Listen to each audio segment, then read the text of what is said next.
each other. Good evening, gentlemen. I'm Mr. Mikulski. I'm a network program administrator here at Willard. Tonight, we're going to do a process called Johari's window. What it's about is to help you understand, maybe for the first time or further, that the confrontation process is not negative. Confrontation is not a negative process. Confrontation is just simply a way of sharing information with each other, giving information, giving feedback. That's all it is. It's also about building and establishing self-awareness and awareness of the community. It's that simple. It's that simple. In Johari's window, there's 4 panes to this window. And it's nothing more than about establishing and creating awareness amongst yourselves. That's all it is. You notice there's 4 panes here. 1, 2, 3, 4. And I'm going to show you as this process goes on, as we go through the process, how the awareness is developed within your community, as individuals and as a group. The first window is quite simple. It's the obvious. I know and you know. It's real simple stuff. For instance, I know that you know I am wearing a white shirt today. It's real safe, it's real simple, it's common knowledge. It's common knowledge. The second window is where we start sharing ourselves with other people.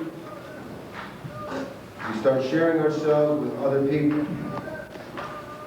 It's about, I know something that you probably don't know. Some of you may or may not know.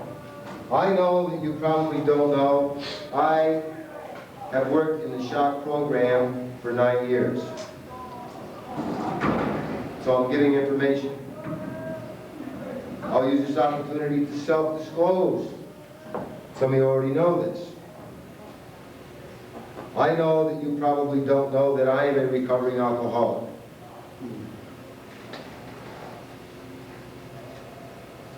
When you do this part of the process, it's about taking risks. It's about sharing yourself. It's about letting other people know something about you, about who you are. By and large, that's one of the stumbling blocks of doing this program. For one simple reason. There's none of this. Trust. Very important. Where does trust start?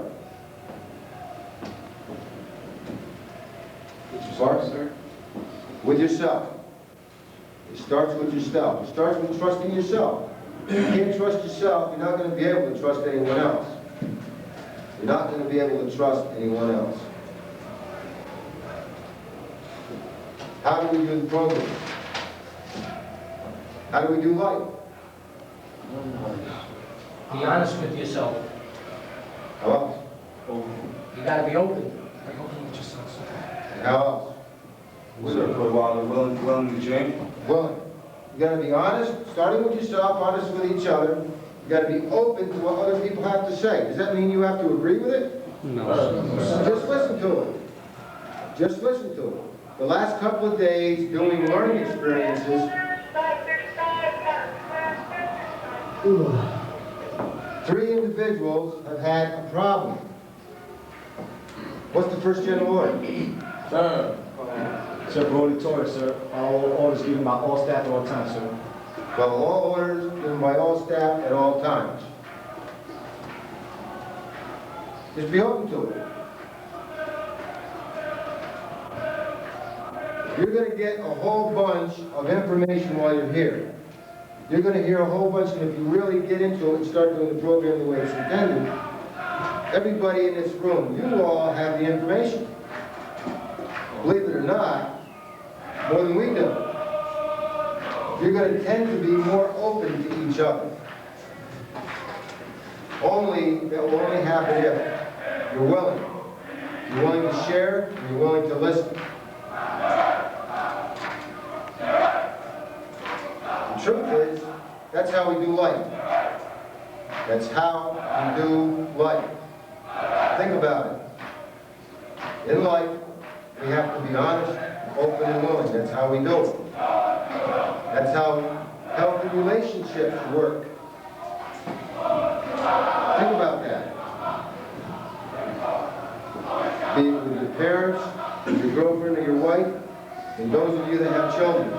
If you don't have this, it's not a good relationship. Bottom line. Bottom line. One of those three or all of those three are going to wreck it. You're not honest. You don't know about honesty. You're not open. And being open also is being open and willing to tell someone else the truth. To be open with yourself and honest enough with yourself to tell the truth to someone else, especially when they need to hear it.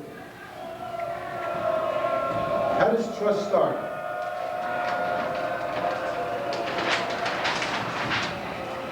How do we trust people? Yeah. You guys to get to know them first. That comes along later. Like making like a honest connection, or An honest connection. What do you mean by like that? talking, you know, knowing each other. Talking and getting to know each other. Okay. Yeah. Sharing this with them. Pardon me? Sharing. Share with them. Okay. Sir, give them a chance to prove themselves. Give them a chance to prove themselves or not prove themselves. Respect. You want to talk about respect? Where does respect start? Rolling towards with self. With yourself. With yourself. Everything starts with you. Trusting. Come back here a little bit.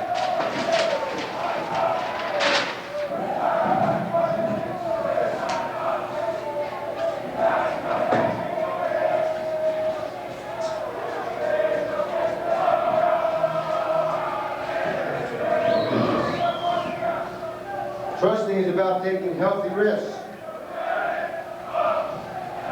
It's about practicing taking healthy risks and trusting someone and trusting yourself. Taking healthy risks. Taking healthy risks, being honest, open, and willing, and be willing to tell the truth. Real important. What is the truth? Can you tell me about truth?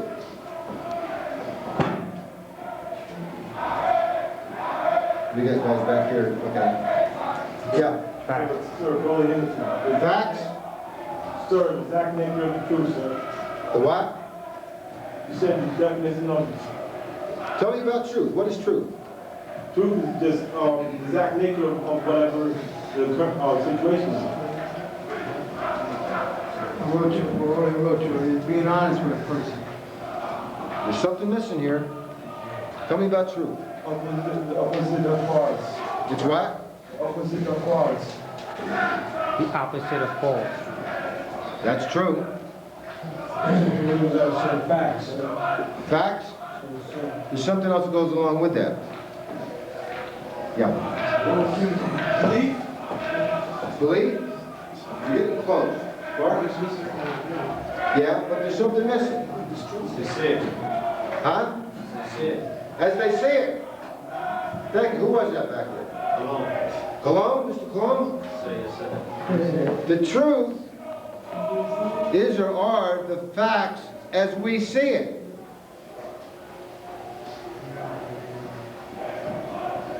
Because if that's how we're seeing something, if that's the way it appears to us, is that not the truth for that individual?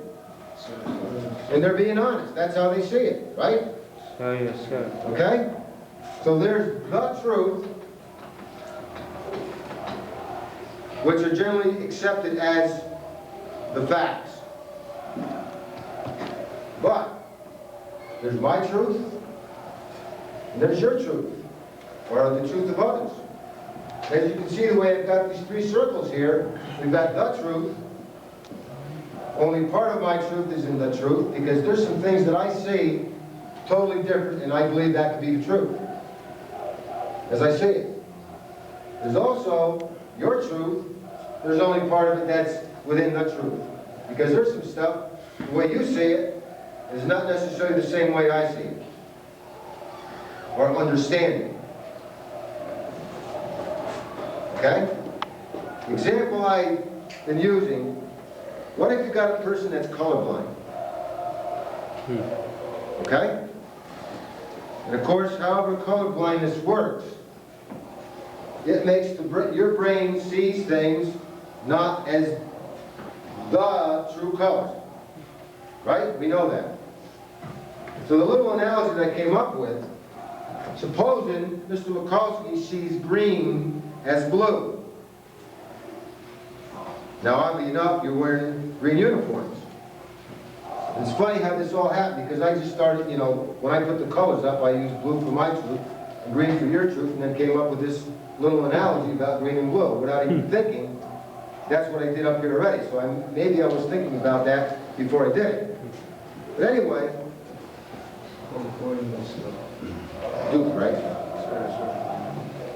D-U. Mr. Duke, he's sitting in front of me, and I say to him, boy, you have a sharp blue uniform.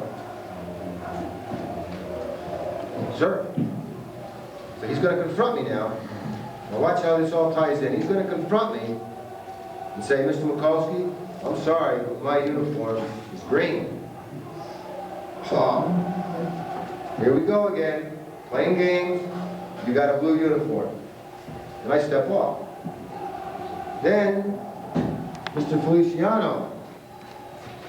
Same thing. Sir, I overheard you saying that Duke's uniform is blue. They're really green. All of them are. Then, Mr. Farr stops me. I'm in denial now, right? They can't possibly be telling me the truth, and I don't have a problem. And I don't have a problem. Farr stops me. Sir, I know you won't believe me, but I got to tell you, they're right. Our uniforms are green. Maybe you need to go get some help. So I listen. Finally, I become open enough to listen. But maybe I need to go to the eye doctor, whatever kind of eye doctor takes care of color blindness, and I go, and lo and behold, he gives me the glasses to help me see the truth. Only because these three guys had the courage and trusted themselves enough and were honest enough to confront me. So lo and behold,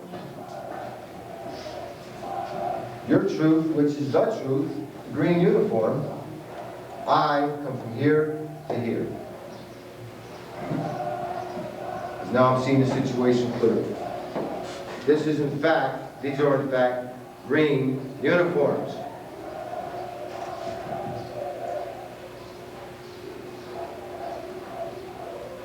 You guys are alcoholics. Indoor addicts. Maybe across addiction. Have you ever sat in a bar room and have some drunk tell you that you're messed up, you know, drunk as hell, just like you, that you're messed up, you have a problem, you need to get help? How many of you have ever heard that story? What was your response? Oh, look who's talking. I got a problem. You need to think about yourself. And then just go about your merry business and not do anything about it. Was he telling the truth? Did we listen to it? Heck no. Same thing. The fact that he couldn't see it himself. We run into situations like that on a daily basis. Something else that gets in the way of trust and honesty, being open and being willing, is listening to or paying attention to who the messenger is and never hear the message. Big problem in confrontation group. Big problem in life. In relationships. There might be things that happen in marital relationships or just relationships with other people where they've upset you one time and you'll never listen to them again, even if they are telling the truth, just because it's them.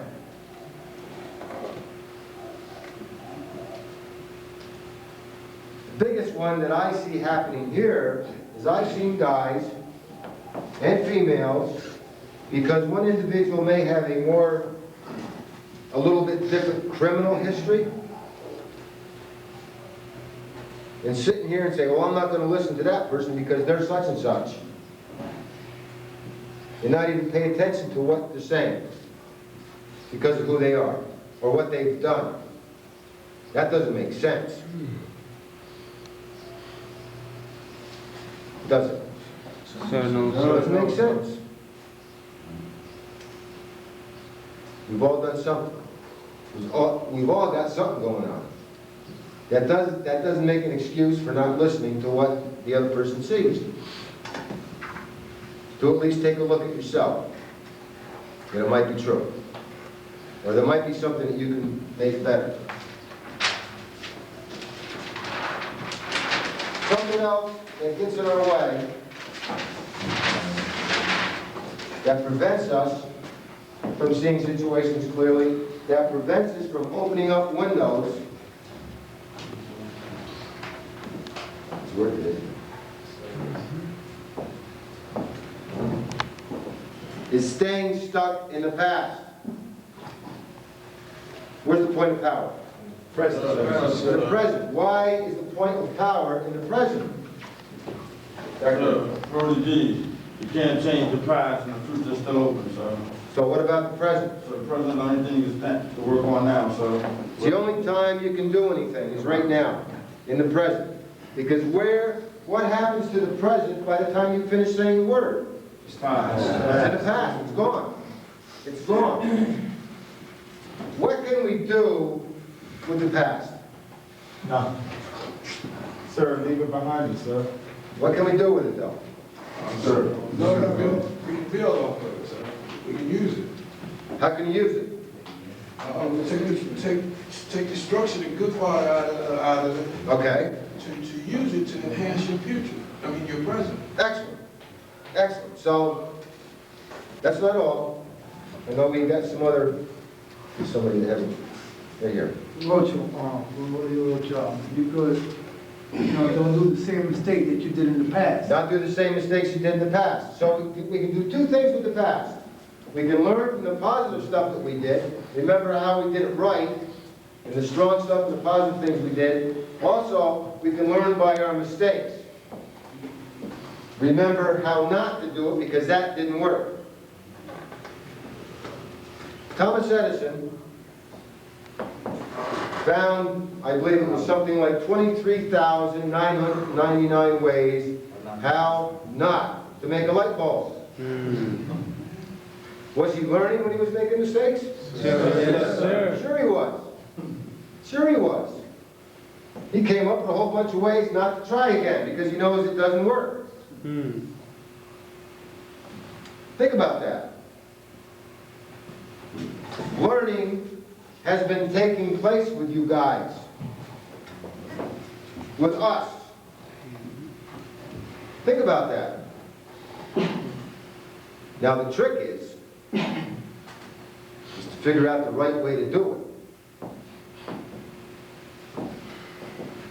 So Mikulski doesn't have a problem with distinguishing whether or not you're wearing a green uniform or a blue uniform. Figure out the right way to do it. Learn from the mistakes. Also, there's been some positive things going on. Focus on that. When things have been going well for you, have all of you, is there anybody in this room right now that hasn't had, to some degree, some periods in their life where things were going pretty good? Is there anybody that never had that? So at some point in your lives, everybody in this room has had something okay. You have. Yes, sir. I feel like I had bad luck all my life. All your life. We'll talk later about that. All right? What's your name? Sir, probably the ball, sir. DeBello? Sir, yes, sir.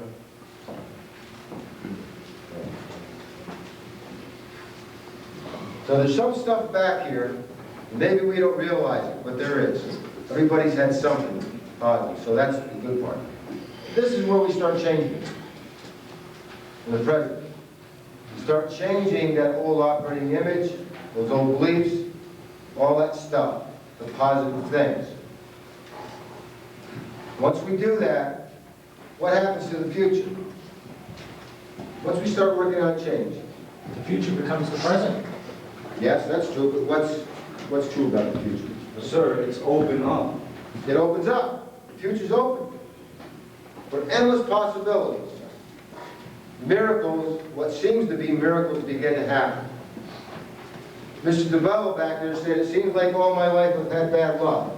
Well, there's some things that he's doing that are contributing. Because luck just doesn't happen. We do certain things in our lives to set up what we call good luck. We put ourselves in situations to make that happen. We also put ourselves in situations to make it not happen. And then we call it bad luck. The truth is we are actually in control of our destinies. More than we want to realize. Because when we say that we are, what are we doing?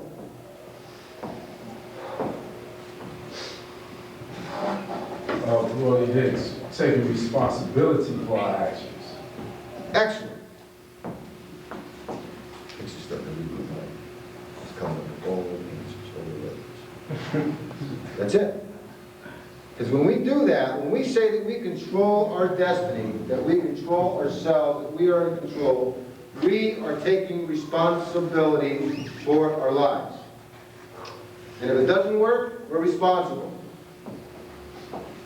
The plus side is, if it does work, who's responsible? We are. We did it. And that's where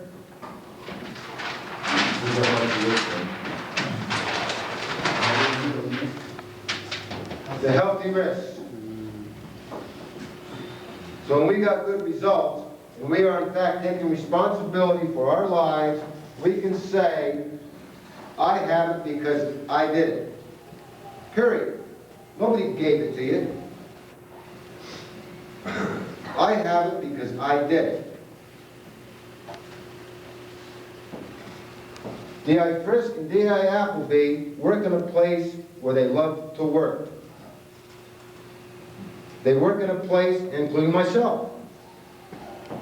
We work in a place where we love to work. We work in a place where we know we can possibly, or we have the potential to make a difference. Now, outside of the fact that this place was created by legislative law, we have to do something to get here.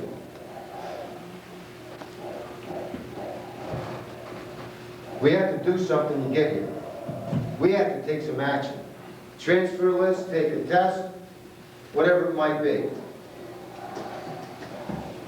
We got that. Otherwise it wouldn't happen. We have to take some action to be a part of the formula, right? Same way you got here, under different circumstances. There was some action on your part to get here, right? Sir, yes, sir. Okay? So it's about trusting, it's about taking healthy risks. Any questions? Sir. Comments, concerns? As we were saying earlier, it's about taking healthy risks and sharing with yourself. The next process, the next window, the third window, when we actually start to confront other people. It states, I don't know, you know. That's where there's something about myself that I am not aware of. Either factually or because of my denial. We talked about my colorblindness. We talked about the truth. It was true for me that the uniforms were blue until you confronted me, until some people took some healthy risks and confronted me about what I was seeing, that it wasn't true. The uniforms are in fact green. I didn't know that. You did. You being people with healthy sight, with healthy eyesight. Does that make sense? Sir. Yes, sir. So you confronted the fact that I didn't know that your uniforms are actually green. That's the confrontation piece. The only problem that happens is it took 3 people to confront me about it before I would even think about listening. Sometimes it takes 10, sometimes 20. Sometimes many different types of being confronted. The process that we have here, we have one-on-one confrontation, where when you see somebody doing something wrong or that is not correct or needs to be changed, that is either detrimental to themselves and or the community, you need to let them know. Because we have to change things, but we can't change anything unless we know what needs to be changed. So if somebody's acting like an idiot, or someone's doing something appropriate, it's very inappropriate to walk around and say, look at that idiot. Maybe he doesn't know.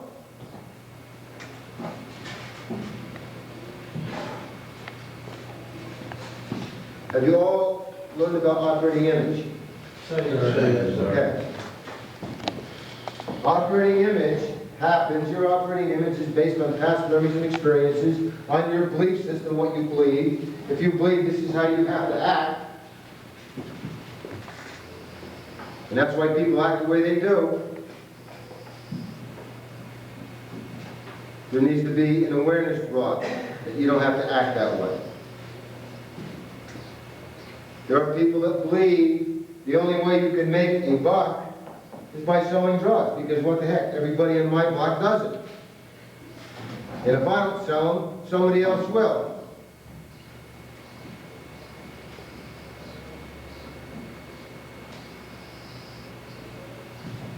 Not true. Because what happened, it will either get you dead or in jail. Doesn't make sense. Someone has to tell you that. There's a lot of people walking around believing that you have to use drugs, including alcohol, to feel good.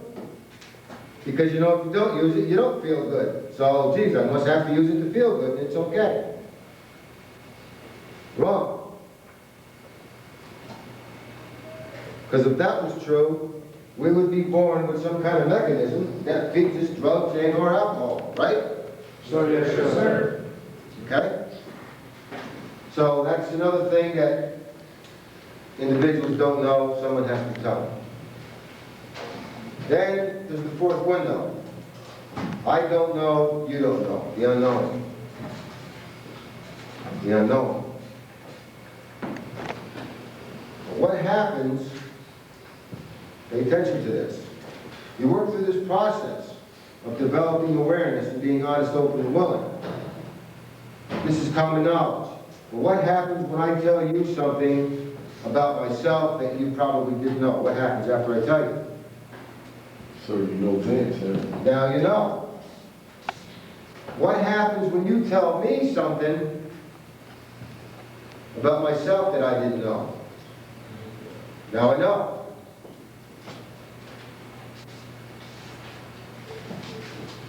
So when you work through this process, what happens to this unknown window? It tends to get smaller, and smaller, and smaller, and smaller, and smaller. Example I like to use with this. The platoon is marching down the blacktop. Looking high and tight. You think. You think. But Davis, the last man in the last column, he's got something wrong with him, and I'm not sure what it is, he doesn't either, but he thinks he's in a step, but he's not. Because he can't stay in step without looking down at his feet. And he doesn't realize that there's another way to do that, to stay in step without even watching his feet. And he knows he'll get in trouble if he looks down, right? Yes, sir. So everybody in front of Davis is in step, you're in cadence, except Davis, and you're thinking everything is okay, and even Davis thinks everything's okay, but he's the only one not in step. So Lieutenant Rivera is out here watching the platoon go by. Now everybody thinks everything's all right. All of a sudden he yells and screams, stops the platoon, because if one person is out of step, how's the platoon look? Sure, looks like the whole platoon's out of step, sir. The whole platoon's out of step. Yes, sir. That's a good point, because actually, maybe Davis is the only one that's in step. Could be, right? Yes, sir. Everybody thinks everything's all right. But now, myself being in the military, myself going through shock training, I had an experience with that. When you are totally aware and totally in tune with what's going on around you, you can hear if the platoon is in step. Anybody here know what I'm talking about? Yes, sir. You can hear it. You can hear it. So that's one example of where individuals don't know, well, I don't know, and you don't know, but as you get in tune and become totally aware of what's going on around you, you know if you are in step as a platoon. As Davis gets in tune with it, all of a sudden he realizes I don't have to watch my feet to make sure my left foot is hitting on 1 and on 3. I can hear it because it becomes one step. And then you can feel it. That's what life's about. When I walk on a unit, things are all messed up. There's talking going on when it shouldn't be. There's people doing things they shouldn't be doing. I could walk around with my eyes closed and know that's happening. And the amazing thing is I can look at people and say there's something wrong. How can you? There's nothing wrong with me.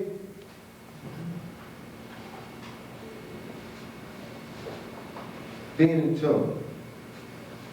It's being in tune. If that happens, confrontation group becomes real healthy. Because then you start confronting each other out of care and concern. You start confronting each other with the mindset that you're simply giving someone information about something that they need to change, to help them be healthier, to help the platoon, the group, the family, because this is a family. Be healthy. To start working some processes to change yourselves for when you go home. Because that's what this is all about. Because however you're thinking and whatever you're doing while you're here is exactly the way you're going to be thinking and doing things when you go to the other side of the gate. It's not going to change overnight. You can't say, well, I'm going to start working on it next week. You can't say, I'm going to start working on it when I leave here because I'm here just to get through the program. Nothing's going to happen. And you're going to go back out there doing the same dumb things with the same mindset and getting the same results as you were getting before you got here.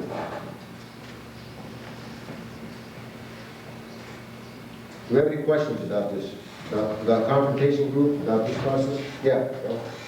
Sir, the question I have for you is, so when you go out there and you have the same mindset, okay, from my past experience, when I went out there and started drugging again, I felt the consequences got worse. So, Right.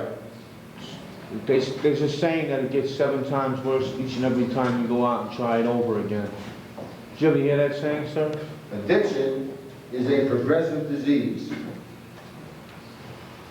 The disease is going on even in the absence of the drug. And I'm talking about alcohol too. is if you stop for 5 years, 10 years, 20 years, if you decide to pick up again, it's going to be as if you never stopped. It's going to be as if you never stopped. The progression continues even in abstinence of the drug. That's what you're talking about, I think.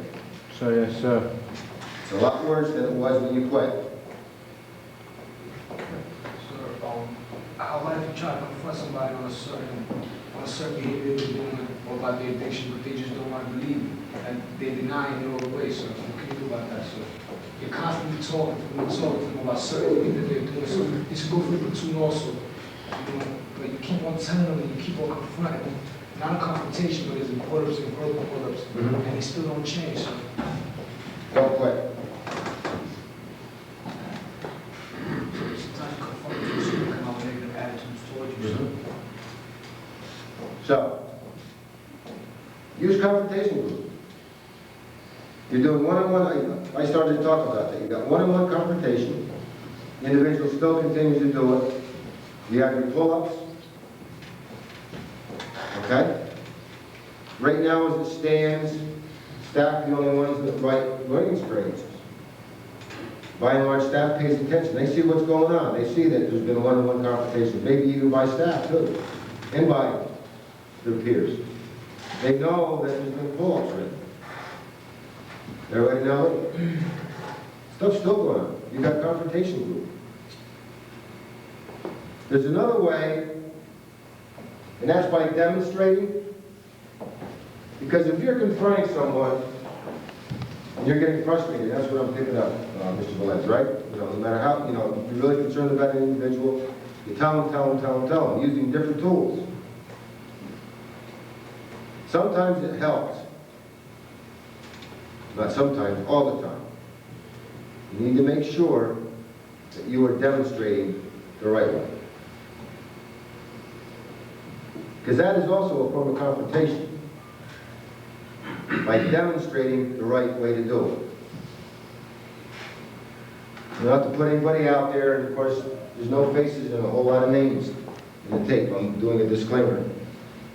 The platoon leader, I observed this evening that his mode of operation leaves a lot to be desired. And that the way he was correcting individuals, or not correcting individuals.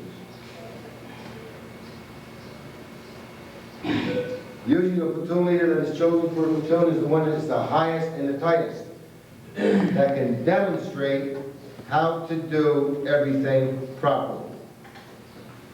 And that's what I'm talking about.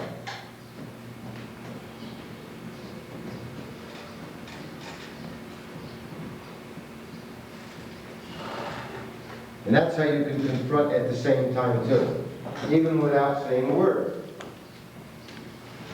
By demonstrating. And that's also another way to help bring about awareness. And the trick is to get people to think.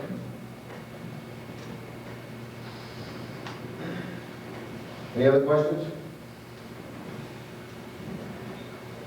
Okay, thank you for your attention tonight, and we will be breaking for a confrontation group.